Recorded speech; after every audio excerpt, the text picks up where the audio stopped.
Hi there, this is John Wilkinson again from History Made Easier, and in this presentation, which is going to be very much a narrative, we are going to look at the collapse of the Soviet bloc in Eastern Europe and the end of the Cold War, which when it came was both sudden and highly dramatic. In Hungary in May 1988, János Kadar was replaced as Communist Party leader by Károly Gross, and big changes soon followed. In January 1989, the government decided to rebury Imre Nagy, the hero of 1956, and announced that an inquiry into the events of 1956 had concluded that it had not been a counter-revolution, as the Soviet Union had claimed at the time, but a populist uprising, a change of perspective that said everything.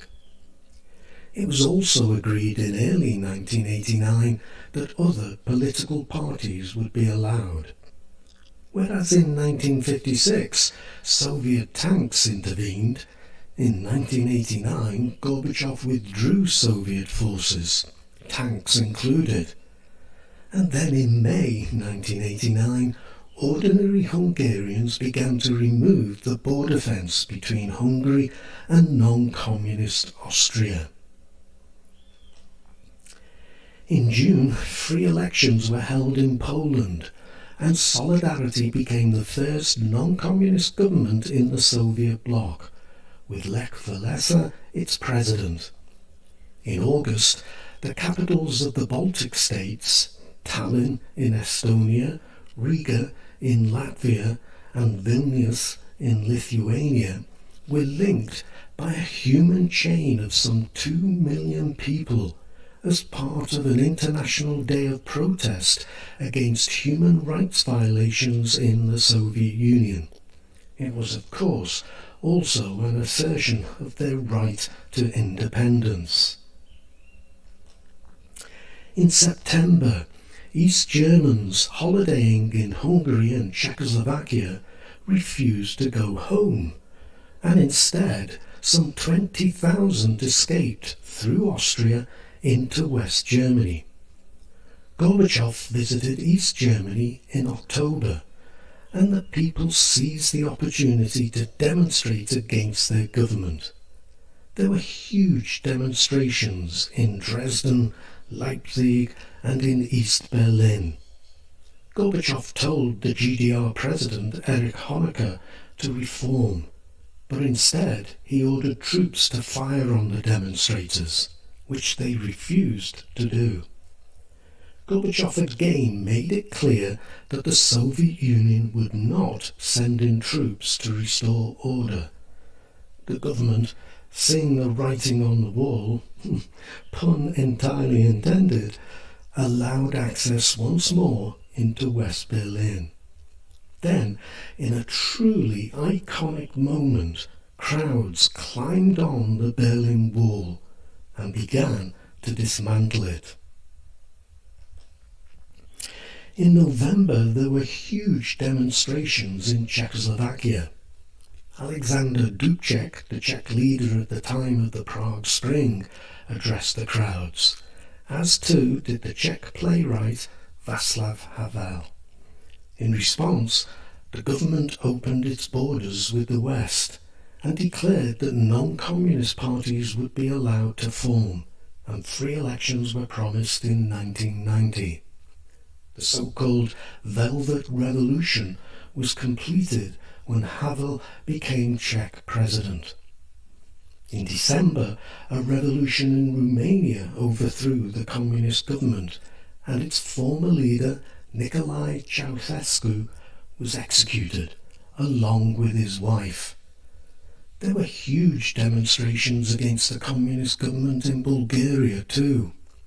Whilst back in Hungary, the Communist Party renamed and rebranded itself as the Socialist Party, and as in Czechoslovakia, free elections were promised in 1990. With Reagan retired, it was President George Bush who met with Gorbachev on December the 3rd, 1989, and declared the Cold War over. In this way, 1989 became known as the Year of Miracles. Now clearly Gorbachev had lost control of events. What became known as people power had taken over. With the Berlin Wall down, the Chancellor of the Federal Republic of Germany, Helmut Kohl, called for the speedy reunification of the country. Gorbachev knew that a united Germany would lean heavily to the West, and he resisted the idea. But the tide of history was in full flow, and it was against Gorbachev. Germany was formally reunited in October 1990 and would even join NATO. Just as the West had been forced to accept the loss of Poland after Yalta and Potsdam, so now the Soviet Union had to accept that Germany, the country that had invaded Russia in 2 world wars, was set to become a major player in the heart of Europe again. Gorbachev, however, had even bigger problems to deal with, for as Germany was reuniting, the Soviet Union was disintegrating. The Baltic states of Estonia, Latvia and Lithuania that had been reintegrated into the Soviet Union only as a result of the Nazi-Soviet Pact in 1939 wanted their independence.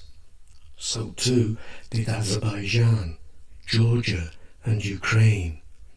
And at this point, the entrenched old guard in the Soviet Union made their move. In August 1991, whilst Gorbachev was taking a short holiday in the Crimea, there was an attempted coup. Gorbachev was placed under house arrest, and tanks as well as troops were put on the streets of Moscow. But just as people power had overseen the end of communist regimes across Eastern Europe, so crowds took to the streets of Moscow in opposition to the coup. And emerging as the populist leader of the People's Revolution was Boris Yeltsin, the newly elected president of the Russian Federation. What Gorbachev had tried to achieve by gradual reform had become a runaway train, and he had lost control at home as he had lost control across Eastern Europe. In a televised speech to the nation on Christmas Day 1991, Gorbachev formally announced the end of the Soviet Union. The old system fell apart, he told the people, before the new one began to work. As it was, Yeltsin had already announced on December the 8th that it was to be replaced by a Commonwealth of independent states. Today, Putin is trying to claw back for the Russian Federation what the Soviet Union lost in 1991. We'll have to see how that plays out. But for me, for now, I'm done.